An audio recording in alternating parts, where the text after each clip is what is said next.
Hello guys, alam niyo kung paano gumawa ng paputok gamit ang papel. Dapat parihaba. Dapat. Tignan niyo ko. Parihaba. Tapos, itong taas, wait lang nga.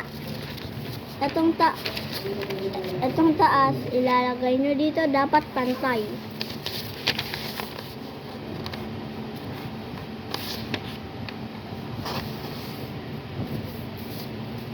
Yan.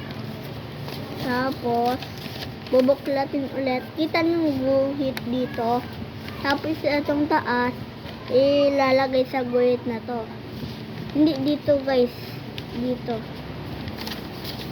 Sa guhit. Dalawang ganon guys. Dalawang ganito guys. So, ganyan. Dalawang ganyan. Diba guys, pag dalawa ganyan.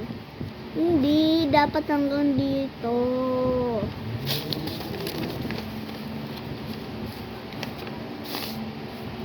Tapos, yan.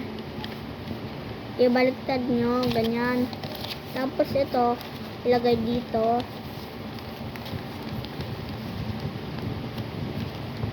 Tapos, ganyan. Tapos ito naman, ibababa pa ganon. Tapos ito, itataas. Ganyan. Ayan. Tignan nyo guys.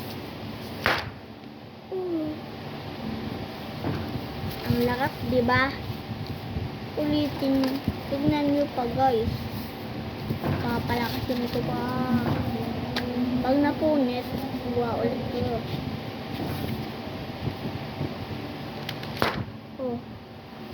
Diba? Ano?